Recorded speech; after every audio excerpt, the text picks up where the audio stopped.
Hello दोस्तों, आज हम लोग प्रोकैरियोट और यूकैरियोट सेल के बारे में बेसिक से डिफरेंस को जानने वाले हैं कि प्रोकैरियोट सेल और यूकैरियोटिक सेल को किसको बोलते हैं। अगर आपको इनके नेम का मतलब मालूम चल जाएगा तो कोई दिक्कत नहीं होगी, आपको बिल्कुल आसानी से डिफरेंस मालूम चल जाएगा और ट्रिक के साथ पढ़ेंगे हम लोग। ठीक है, सबसे पहले डेफिनेशन को देखते हैं कि प्रोकैरियोट और यूकैरियोट की जो डेफिनेशन है वो क्या कह रही है। तो जिन कोशिकाओं में स्पष्ट नाभिक झिल्ली प्रेजेंट होती है, मतलब बिल्कुल बढ़िया तरीके से नाभिक की झिल्ली पाई जाएगी, झिल्ली से घिरा हुआ तथा झिल्ली ऑर्गेनेल्स प्रेजेंट होंगे। जो सेल ऑर्गेनेल्स हैं वो उसमें भी जो है प्लाज्मा मेम्ब्रेन प्रेजेंट होगी, उन्हें यूकैरियोटिक सेल कोशिका बोलते हैं। यू का मतलब होता है वेल डेवलप्ड और कैरियो का मतलब होता है न्यूक्लियस। तो यूकैरियोटिक का मतलब है कि वेल डेवलप्ड इनमें न्यूक्लियस पाया जाएगा, बहुत अच्छा न्यूक्लियस ऐसा कह सकते हैं। अब प्रोकैरियोट, पी से याद रखिए प्रिमिटिव, प्रिमिटिव मतलब पुराना, और कैरियो का मतलब होता है न्यूक्लियस। तो प्रोकैरियोटिक सेल जो होती है वो प्रिमिटिव होती है, पुरानी पुरानी सेल होती है, इनमें पुराना न्यूक्लियस पाया जाएगा। आसान भाषा में कह सकते हैं कि प्रोकैरियोट का न्यूक्लियस जो होता है वेल डेवलप्ड नहीं होता। तब और कंपेयर करें यूकैरियोट से, तो यूकैरियोट का जो न्यूक्लियस होता है वो वेल डेवलप्ड होता है। अब इसकी डेफिनेशन को जिन कोशिकाओं में स्पष्ट नाभिक नहीं होता, मतलब वेल डेवलप्ड न्यूक्लियस नहीं होता तथा झिल्ली बंद ऑर्गेनेल्स नहीं पाए जाते हैं, उन्हें प्रोकैरियोट कोशिका कहते हैं। जैसे यूकैरियोट में वेल डेवलप्ड ऑर्गेनेल्स थे, झिल्ली से मतलब प्लाज्मा मेम्ब्रेन से घिरे हुए थे, तो प्रोकैरियोट में ऑर्गेनेल्स घिरे नहीं होते झिल्ली से। आई होप डेफिनेशन दोनों की समझ में आ गया होगा क्लियर। अब इसके स्ट्रक्चर पर जाते हैं। ये दोनों का डायग्राम है, यूकैरियोट का और ये प्रोकैरियोट का डायग्राम है। ग्लीच की वजह से थोड़ा सा क्लियर नहीं है, मैनेज कर लीजिएगा आप लोग। देखिए, यूकैरियोट में न्यूक्लियस भी है, न्यूक्लियोलस भी है, न्यूक्लियस के अंदर न्यूक्लियोलस भी है, माइटोकॉन्ड्रिया भी है, एंडोप्लाज्मिक रेटिकुलम, गोल्गी बॉडी भी है, राइबोसोम भी है और कोशिका झिल्ली भी है। ठीक, ये सब वेल डेवलप्ड जो है, इनमें सेल ऑर्गेनेल प्रेजेंट है, कोशिकांग प्रेजेंट है वेल डेवलप्ड सब में।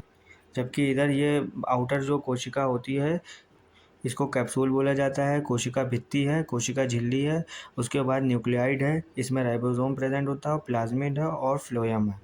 ये क्वेश्चन आता है कि दोनों में कौन सा ऐसा सेल ऑर्गेनेल है या कोशिकांग है जो कि दोनों में प्रेजेंट होता है। ये क्वेश्चन बहुत इंपॉर्टेंट है। राइबोसोम जो होता है वो दोनों में होता है, दोनों सेल में प्रेजेंट होता है, यूकैरियोट और प्रोकैरियोट में दोनों में प्रेजेंट होता है राइबोसोम। अब बेसिक डिफरेंस को जानेंगे कि इनका आकार, नाभिक नाभिक, डीएनए, ऑर्गेनेल्स, राइबोसोम, कोशिका भित्ति, ये सब बेसिक्स को जानेंगे। ठीक है, शुरू करते हैं। आकार जो होता है 10 से लेकर 100 माइक्रोमीटर होता है और 1 से 5 माइक्रोमीटर होता है, छोटा होता है। यूकैरियोट बड़ी सेल होती है और ये छोटी सेल होती है। इसके बाद नाभिक, स्पष्ट नाभिक होता है जैसे ऊपर देखा, और स्पष्ट नाभिक नहीं होता, वेल डेवलप्ड नहीं होता। डीएनए लीनियर होता है, रेखीय होता है, एक से अधिक होता है। ये वृत्ताकार होता है, सर्कुलर होता है, एक मुख्य डीएनए प्रेजेंट होता है। ऑर्गेनेल जो होते हैं झिल्ली बंद होते हैं, मतलब वेल डेवलप्ड झिल्ली से घिरे होंगे, और वृत्तक इनमें ऑर्गेनेल जो होंगे वो झिल्ली से घिरे नहीं होंगे, झिल्ली बंद ऑर्गेनेल्स अनुपस्थित होंगे, प्रेजेंट नहीं होंगे। इसके बाद राइबोसोम की बात करें तो 80S राइबोसोम होता है 60+40, और इसमें 70S राइबोसोम होता है 50+30। कोशिका भित्ति की बात करें तो पशु में नहीं, पादप में सेल्यूलोज की बनी होती है, उपस्थित पेप्टिडोग्लाइकन की बनी होती है कोशिका भित्ति। कोशिका विभाजन माइटोसिस और मियोसिस होता है, इसमें बाइनरी फ्यूजन से होता है। ये सब हम लोग आगे क्लासों में देखेंगे, माइटोसिस मियोसिस किसको कहते हैं, बाइनरी फ्यूजन किसे कहते हैं, जब सेल डिवीजन चैप्टर को पढ़ेंगे। ऊर्जा उत्पादन माइटोकॉन्ड्रिया से होता है, कोशिका झिल्ली से ऊर्जा उत्पादन होती है।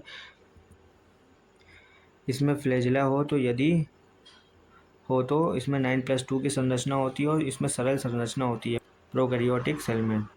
उदाहरण बहुत इंपॉर्टेंट है, पशु है, पादप पशु, कवक और प्रोटोजोआ। इसमें बैक्टीरिया है, साइनोबैक्टीरिया है और माइकोप्लाज्मा है। इसमें जीन का स्थान नाभिक में होता है और इसमें न्यूक्लियाइड में होता है जीन का स्थान। आई होप बेसिक डिफरेंस भी आप लोग क्लियर होंगे। अब आगे चलते हैं। अब ये ट्रिक है कि प्रोकैरियोटिक सेल कैसे याद रखें, बिल्कुल ट्रिक से समझिए। प्रोकैरियोट पहले लिख लीजिए, PROKARYOTE, प्रोकैरियोट। पी से प्रिमिटिव हो गया, आर से रूडिमेंट्री न्यूक्लियस, नाभिक नहीं प्रेजेंट होता है। नाभिक नहीं का मतलब ये नाभिक नहीं प्रेजेंट होगा, ऐसा नहीं है, नाभिक वेल डेवलप्ड नहीं होता। नाभिक तो प्रेजेंट होता है लेकिन वेल डेवलप्ड नहीं होता। ठीक। ऑर्गेनेल एब्सेंट होते हैं, वेल डेवलप्ड ऑर्गेनेल नहीं होते हैं। स्मॉल साइज, आकार छोटा होता है इसका, ठीक। ऑलवेज यूनिसेलुलर मतलब एक कोशिकीय होती है। पैरामीशियम जैसे अमीबा में एक कोशिकीय होती है, वैसे यूनिसेलुलर। उसके बाद रिप्रोडक्शन बाय बाइनरी फ्यूजन, ठीक। वाई शेप डीएनए, वृत्ताकार न्यूक्लियाइड। ओ से हो गया ओनली 70s राइबोसोम प्रेजेंट होगा। टी से टफ सेल वॉल होगी, मतलब कठोर होगी सेल वॉल। और ई से एग्जाम्पल बैक्टीरिया का होगा। यूकैरियोटिक सेल को अब देखते हैं, इसी को पहले लिख लीजिए यूकैरियोट। फिर ई से विवॉल्व मतलब वेल डेवलप्ड न्यूक्लियस। यू से यू ट्रू न्यूक्लियस सच्चा नाभिक। और के से की ऑर्गेनिल्स मुख्य ऑर्गेनिल्स प्रेजेंट होते हैं। ए से ऑलवेज लार्जर मतलब बड़ा होता है, किससे प्रोकैरियोट के अगर कंपेयर करें। आर से reproduce by mitosis meiosis. Y से वेरियस क्रोमोसोम प्रेजेंट होते हैं। ओ से एटीएस। और टी से true membrane bound organelle present होते हैं। ई से एग्जाम्पल प्लांट, एनिमल, फंगी। तो ये थी आज की वीडियो, बिल्कुल बेसिक से बताया है प्रोकैरियोट और यूकैरियोट के बारे में, ट्रिक भी समझाई है। अगर वीडियो अच्छी लगी हो तो वीडियो को लाइक करें, कमेंट करें और शेयर करें। Thank you.